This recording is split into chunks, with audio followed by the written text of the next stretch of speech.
الحمد لله رب العالمين الرحمن الرحيم مالك يوم الدين إياك نعبد وإياك نستعين اهدنا الصراط المستقيم صراط الذين أنعمت عليهم غير المغضوب عليهم ولا الضالين. ألف لام را تلك آيات الكتاب وقرآن مبين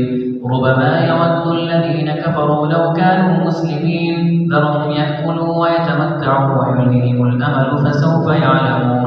وما أهلكنا من قرية إلا ولها كتاب معلوم ما تسبق من أمة أجلها وما يستأخرون وقالوا يا أيها الذي نزل عليه الذكر إنك لمجنون لو ما تأتينا بالملائكة إن كنت من الصادقين ما ننزل الملائكة إلا بالحق وما كانوا إذا منظرين إنا نحن نزلنا الذكر وإنا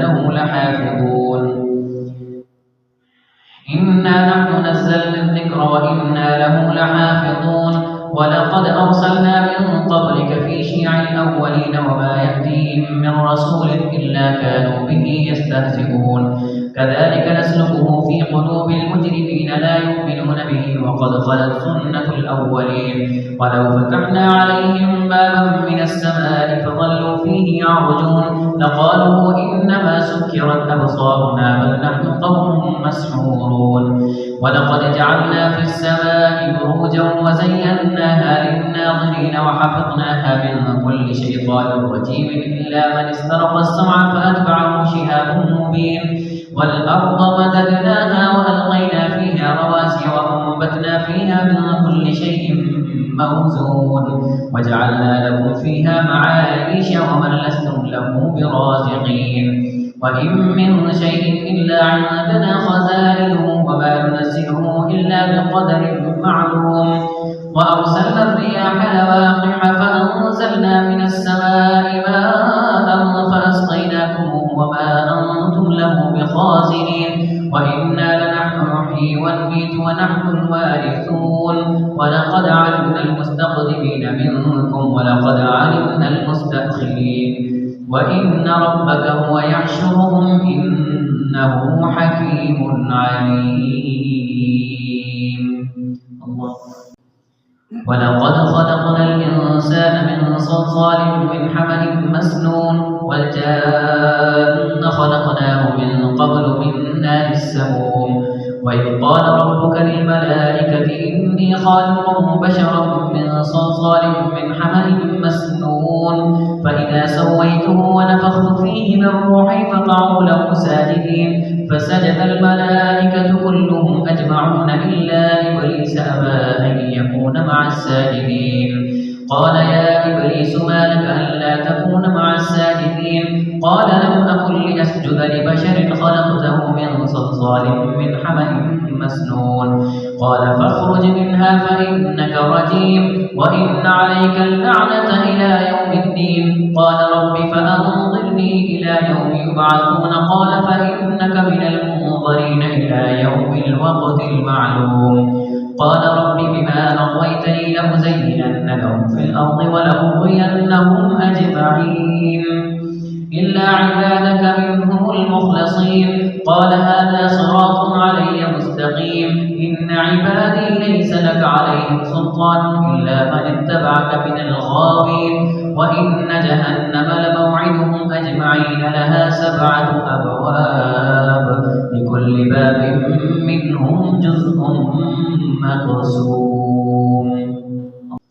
إن المتقين في جنات وعيون ادخلوها بسلام آمنين ونزعنا ما في صدورهم من غل إخوانا على سرر متقابلين لا يمسهم فيها نصب وما هم منها بمخرجين نبئ عبادي أني أنا الغفور الرحيم وأن عذابي هو العذاب الأليم ونبئهم عن ضيف إبراهيم إذ دخلوا عليه فقالوا سلاما قال إنا منكم وجلون قالوا لا توجل إنا نبشرك بغلام عليم قال أبشرتموني على أن مسني الكبر فبم تبشرون قال ومن يقنط من رحمة ربه إلا الضالون قال فما خطبكم أيها المرسلون قالوا إنا أرسلنا إلى قوم مجرمين إلا آل لوط إنا لمنجوهم أجمعين إلا امرأته قدرنا إنها لمن الغابرين فلما جاء آل لوط المرسلون قال إنكم قوم منكرون قالوا بل جئناك بما كانوا فيه يمترون وأتيناك بالحق وإنا لصادقون فأسر بأهلك بقطع من الليل واتبع أدبارهم ولا يلتفت منكم أحد وامضوا حيث تؤمرون وقضينا إليه ذلك الأمر أن دابر هؤلاء مقطوع مصبحين وجاء أهل المدينة يستبشرون قال إن هؤلاء ضيفي فلا تفضحوني واتقوا الله ولا تخزون قالوا أولم ننهك عن العالمين قال هؤلاء بناتي إن كنتم فاعلين لعمرك إنهم لفي سكرتهم يعمهون فأخذتهم الصيحة مشرقين فجعلنا عاليها سافلها وأمطرنا عليهم حجارة من سجيل إن في ذلك لآيات للمتوسمين وإنها لبسبيل مقيم إن في ذلك لآية للمؤمنين وإن كان أصحاب الأيكة لظالمين فانتقمنا منهم وإنهما لبإمام مبين ولقد كذب أصحاب الحجر المرسلين وآتيناهم آياتنا فكانوا عنها معرضين وكانوا ينحتون من الجبال بيوتا آمنين فأخذتهم الصيحة مصبحين فما أغنى عنهم ما كانوا يكسبون وما خلقنا السماوات والأرض وما بينهما إلا بالحق وإن الساعة لآتية فاصفح الصفح الجميل إن ربك هو الخلاق العليم ولقد آتيناك 7 من المثاني والقرآن العظيم لا تمدن عينيك إلى ما متعنا به أزواجا منهم ولا تحزن عليهم واخفض جناحك للمؤمنين وقل إني أنا النذير المبين كما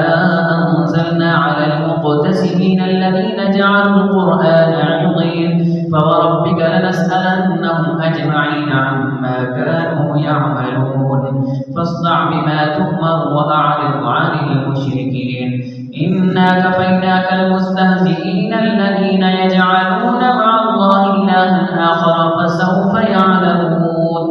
ولقد نعلم أنك يضيق صدرك بما يقولون فسبح بحمد ربك وكن من الساجدين واعبد ربك حتى يأتيك اليقين